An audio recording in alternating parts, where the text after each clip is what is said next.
Every single time my wife Sarah got angry, she used the exact same threat. She would stand in the kitchen, point her finger at my face, and say, "I'm going to divorce you, take the kids, and you'll never see them again." The first time she said it, I laughed because I thought she was joking. The second time, I got nervous. By the 100th time, I was terrified. She knew exactly what scared me most, and she used it whenever she wanted control. Sarah wasn't always like that. When we met, she was charming, funny, and incredibly kind. At least that's what I believed. We married young and had 2 children within 5 years. For a while, life felt perfect.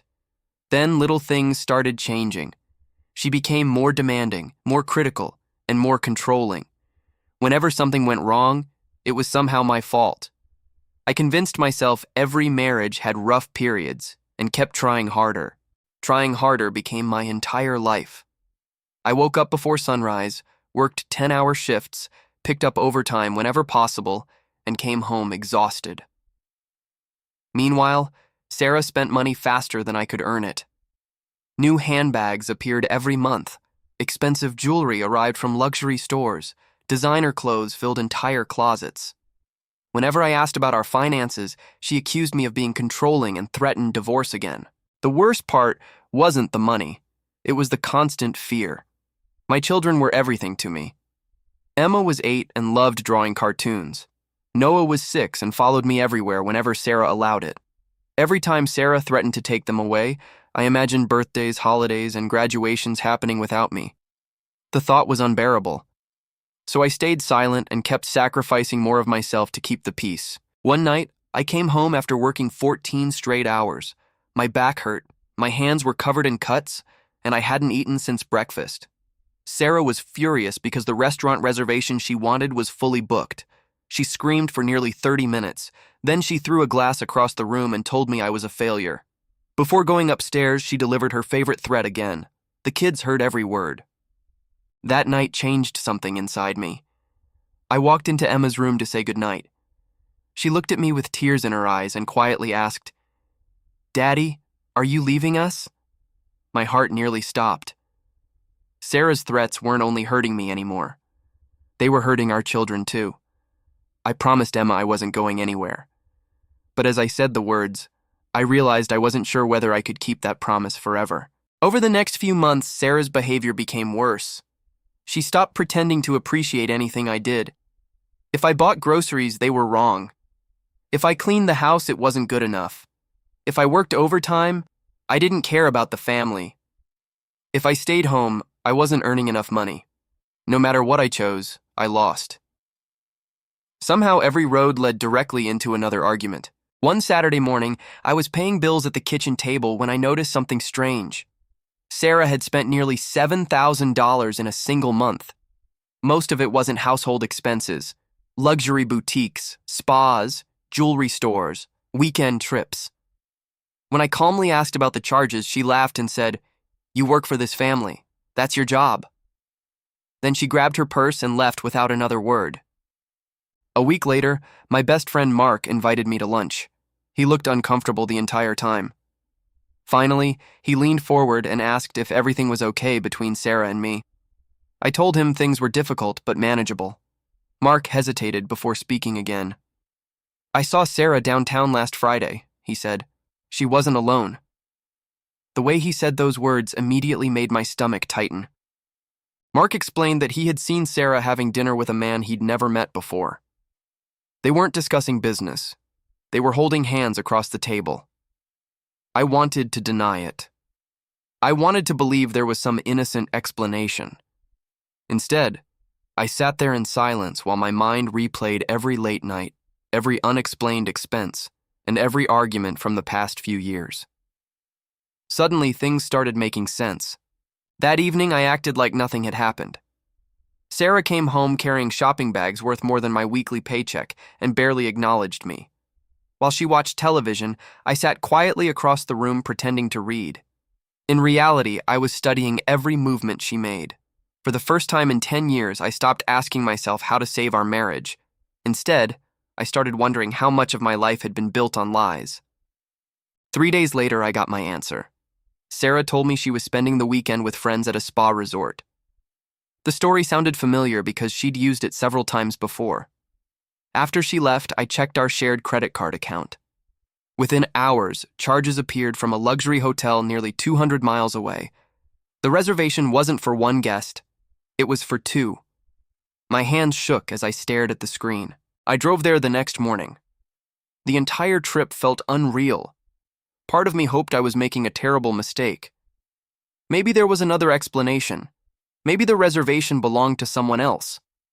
But when I arrived, I saw Sarah walking through the hotel lobby holding hands with the same man Mark had described. They were laughing together. She looked happier than I'd seen her look in years. I didn't confront them. Instead, I stood there frozen while a decade of sacrifice collapsed in front of my eyes. I thought about the overtime shifts, the missed vacations, and the countless nights I stayed awake worrying about bills. While I worked myself into exhaustion to provide for our family, Sarah had been living a completely different life. The worst part was realizing she probably thought I'd never find out. When I returned home, I sat alone in the dark for hours. I wasn't angry anymore. Anger would have been easier. What I felt was something colder, something heavier. I opened my laptop and began gathering financial records from the last several years. Bank statements, credit card reports, tax documents. If Sarah wanted to destroy our family and take my children, I needed to know exactly what I was dealing with. The deeper I looked, the worse things became. Thousands of dollars were missing from accounts I barely checked. There were withdrawals I couldn't explain and purchases I had never authorized. Then I found something that made my blood run cold. Sarah had opened 2 credit cards in my name without telling me. Both were nearly maxed out. Together, they carried more debt than I could pay off in years. For several minutes, I simply stared at the screen. This wasn't reckless spending anymore. This was fraud. My wife had secretly used my identity while constantly accusing me of being irresponsible with money. Suddenly, every conversation about finances made sense. Every time I asked questions, she became aggressive because she didn't want me looking too closely. She wasn't hiding shopping habits. She was hiding evidence. The next morning, I called an attorney. I expected a brief consultation. Instead, our meeting lasted nearly 3 hours. By the time I finished explaining everything, the attorney looked genuinely concerned. He advised me not to confront Sarah and not to reveal what I'd discovered. People become unpredictable when they realize they're losing control, he warned. Right now, information is your greatest advantage. For the first time in years, I felt a small sense of hope. Someone was finally taking my concerns seriously. The attorney helped me create a plan. Step 1 was documenting everything. Every threat, every financial transaction, every suspicious action. If Sarah intended to use the children as weapons during a divorce, I needed evidence proving who she really was behind closed doors. A week later, the opportunity arrived sooner than expected. Sarah stormed into the kitchen because I forgot to buy her favorite imported coffee. The argument escalated instantly. She screamed loud enough for the entire neighborhood to hear. Then she delivered her usual threat. "I'll take the kids and you'll never see them again." This time, however, a small recording device hidden on a shelf captured every single word. The recording wasn't the only thing I captured that day. Sarah continued yelling for nearly 15 minutes.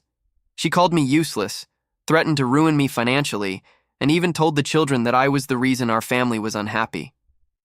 Emma sat quietly on the couch trying not to cry while Noah hid behind a doorway. Watching them absorb that kind of emotional abuse filled me with a determination I had never felt before. Over the next month, I documented everything. The recordings multiplied quickly. Sarah seemed incapable of going a single week without threatening divorce or using the children as leverage. Meanwhile, I continued collecting financial evidence. My attorney was stunned by what we uncovered. The unauthorized credit cards were only the beginning. Tens of thousands of dollars had disappeared through accounts Sarah assumed I would never examine. One evening, Sarah announced she was going on another weekend trip. This time, she didn't even bother inventing a convincing excuse. She simply told me she deserved a break from dealing with me. After she left, I hired a licensed investigator recommended by my attorney. It was expensive, but I needed answers. If Sarah was planning something bigger, I wanted to know before it was too late. The investigator's first report arrived 4 days later. I expected bad news, what I received was devastating. Sarah wasn't only seeing another man, she had been involved with him for nearly 3 years. 3 years. During that same period, she had repeatedly threatened to divorce me, spent enormous amounts of money, and convinced friends and relatives that I was the problem in our marriage. The report included photographs, travel records, and witness statements. There was no room for denial. Sarah and her boyfriend openly discussed a future together. In one recorded conversation, she even bragged that she would receive the house, child support, and most of our savings once she finally divorced me. She sounded absolutely certain that I would simply accept whatever she demanded. Instead of feeling broken, I felt strangely calm. Every new piece of evidence made my path clearer. Sarah believed she controlled the entire game because she assumed I was too afraid to fight back. She had no idea how much information I possessed. More importantly, she didn't realize that my fear was slowly being replaced by something far more dangerous: confidence. A few weeks later, my attorney called with important news. We had enough evidence to challenge nearly every financial claim Sarah might make during a divorce. The fraudulent credit cards, unauthorized spending, hidden transactions, and documented threats painted a very different picture from the one she planned to present in court. For the first time, the future didn't look hopeless. Then Sarah made a mistake that changed everything. During another argument, she grabbed my phone and threw it across the room. The screen shattered instantly. She then laughed and told me to buy a new one because I was too pathetic to do anything else. Unfortunately for her, 2 cameras inside the house recorded the entire incident from different angles. When my attorney saw the footage, he smiled for the first time since we began working together. "Keep documenting," he said. "People like this eventually expose themselves." His confidence encouraged me. I wasn't seeking revenge anymore. I wanted protection. I wanted my children to grow up in a stable environment. Most importantly, I wanted the truth documented before Sarah had a chance to rewrite it. A month later, Sarah walked into the house with unexpected confidence. She sat across from me at the kitchen table and dropped a stack of papers in front of me. Divorce documents. She smiled as if she had already won. Then she delivered the same threat she had repeated for years. "You'll never see the kids again." This time, however, I simply looked at her and smiled back. Sarah seemed confused by my reaction. For years, her threats had always worked. She expected panic, begging, or surrender. Instead, I calmly reviewed the papers while she watched. She confidently explained how she planned to keep the house, receive child support, and gain primary custody of the children. The entire time, she acted like the outcome was already decided. She had absolutely no idea how much evidence I had collected. The following week, our attorneys met for the first time. Sarah arrived wearing expensive jewelry and carrying herself like a celebrity. Her lawyer presented a story in which I was an absent husband who cared more about work than family. It sounded convincing until my attorney began introducing financial records. The room grew noticeably quieter as hidden debts, unauthorized accounts, and suspicious transactions appeared one after another. Sarah's confidence started slipping. She interrupted repeatedly, trying to explain away the evidence. Every explanation sounded weaker than the last. When the unauthorized credit cards were discussed, she claimed it was a misunderstanding. When the missing money appeared, she blamed accounting errors. But the documents didn't lie. Years of financial deception were suddenly sitting in plain view for everyone to see. Then came the recordings. My attorney played several clips of Sarah threatening to take the children away whenever she didn't get what she wanted. The room became silent. Hearing those words was different from reading them in a transcript. Her own voice filled the conference room. Her lawyer's expression changed immediately. For the first time, Sarah looked genuinely worried. The custody discussion didn't go the way she expected either. Teachers, neighbors, and even family friends had provided statements describing my involvement in the children's lives. School events, doctor appointments, homework sessions, sports practices. My name appeared everywhere. Sarah had spent years telling people I wasn't present. The evidence proved the exact opposite. She was slowly losing control of the narrative she had carefully built. A few days later, Sarah called me unexpectedly. Her tone was completely different. Gone were the threats and insults. Instead, she sounded nervous. She asked if we could work things out privately. She suggested canceling the divorce and starting over. If she had made that call 6 months earlier, I might have believed her. Now I knew she was simply reacting to the evidence. I politely declined. That response infuriated her. Within minutes, the calm voice disappeared and the old Sarah returned. She accused me of destroying our family and ruining the children's future. Listening to her was almost surreal. For years, I believed her anger controlled my life. Now I could see it for what it really was: panic. She was losing a game she thought she had already won. The investigator continued gathering information. One afternoon, he delivered another report that shocked even me. Sarah's boyfriend wasn't simply a secret partner. He had received thousands of dollars directly from accounts connected to our household. Vacations, gifts, luxury dinners, hotel stays. Much of it had been funded with money I earned through years of overtime and sacrifice. When my attorney reviewed the report, he immediately added it to our case. The financial trail was impossible to ignore. Sarah hadn't merely been unfaithful. She had used family resources to support her relationship while presenting herself as a victim. Every new discovery made her position weaker. More importantly, it strengthened our argument regarding financial misconduct and custody arrangements. As the court date approached, Sarah became increasingly desperate. She began calling relatives and mutual friends, trying to gain support. Unfortunately for her, many of those same people had already seen portions of the evidence. The stories she told no longer matched the facts. One by one, people who had supported her for years started distancing themselves. The truth was finally catching up with her. The final hearing began on a rainy Tuesday morning. Sarah walked into the courtroom looking confident, but I noticed something different. She kept avoiding eye contact with her attorney. The evidence had been overwhelming for weeks, and everyone knew it. For years, she controlled every argument through intimidation and fear. Inside that courtroom, however, fear had finally changed sides. The judge carefully reviewed financial statements, recordings, witness testimony, and investigative reports. Hours passed as every detail was examined.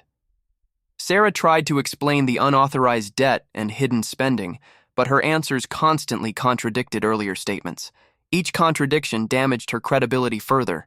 The judge's patience was running out, and everyone in the room could feel it. When the recordings were played in court, the atmosphere changed completely. Sarah's threats echoed through the room. Hearing her repeatedly use the children as weapons shocked several people present. The judge paused the proceedings more than once to review specific sections. Sarah looked down at the table while her own words destroyed the image she had spent years creating. Then came the investigator's evidence regarding the affair. Travel records, hotel receipts, photographs, and financial transfers created a timeline that was impossible to dispute. The court learned that family money had funded vacations and gifts for her boyfriend. Sarah's attorney objected repeatedly, but the documents were legitimate. The truth was becoming impossible to hide. The custody portion of the hearing turned out very differently from what Sarah expected. Teachers described me as an active and supportive parent. Coaches talked about seeing me at every practice. School staff confirmed I handled countless responsibilities for the children. Meanwhile, Sarah's threats and behavior raised serious concerns. The picture presented to the court was nothing like the story she had planned. Several hours later, the judge delivered a decision. Sarah would not receive primary custody. Instead, the court established a custody arrangement that guaranteed I would remain a major part of my children's lives. The moment those words were spoken, I felt years of fear leave my body. The threat that had controlled me for a decade had finally lost its power. The financial rulings were equally devastating for Sarah. The court took a harsh view of the hidden debt, unauthorized accounts, and misuse of family funds. Several assets she expected to keep were now under review. Her attorney looked exhausted. Sarah stared forward in disbelief as the consequences of years of manipulation started becoming very real. Outside the courthouse, reporters weren't waiting, and cameras weren't rolling. It wasn't some dramatic movie ending. It was something better. It was real. For the first time in years, I could breathe without worrying about the next threat. The battle wasn't completely over, but the most important part was finished. My children were safe. A few weeks later, Sarah called again. This time, there were no insults, no screaming, no threats. She quietly asked if we could talk. During the conversation, she admitted she never expected me to fight back. She thought fear would keep me obedient forever. Hearing those words confirmed everything I had suspected. Control had always been her real goal. Life slowly began improving. The children adjusted surprisingly well. Emma smiled more often. Noah no longer looked nervous whenever adults raised their voices. Our home felt peaceful for the first time in years. The constant tension that once filled every room had disappeared. It was amazing how different life felt when fear wasn't controlling every decision. Months later, I learned that Sarah's relationship with her boyfriend had ended badly. According to mutual friends, he wasn't interested once the money problems started appearing. The luxury trips stopped. The expensive gifts disappeared. The fantasy life she built on deception began collapsing. Ironically, the person she trusted most abandoned her when things became difficult. I didn't celebrate her problems. Revenge had stopped motivating me long ago. What mattered was protecting my children and rebuilding my life. Every evening spent helping with homework or eating dinner together felt more valuable than any courtroom victory. I finally understood something important. Winning wasn't about destroying Sarah. Winning was about reclaiming my peace. One afternoon, Emma asked a question I will never forget. She wanted to know why I stayed so long when I was unhappy. I thought carefully before answering. I explained that sometimes people stay because they're afraid. Sometimes they believe enduring pain protects the people they love. But eventually, there comes a moment when staying causes more damage than leaving. Looking back, I realized Sarah's greatest weapon had never been divorce. It wasn't money, lawyers, or custody threats. It was fear. She convinced me that I had no choices. Once I stopped believing that lie, everything changed. The evidence, the legal process, and the court decisions mattered. But none of them would have happened if I hadn't first found the courage to act. Today, when I hear someone say they're trapped in a relationship because they're scared of what might happen, I understand exactly how they feel. I lived that reality for 10 years. But I also learned something else. Fear grows stronger when you feed it, and weaker when you confront it. Sarah thought she owned my future. Instead, she taught me how to take it back.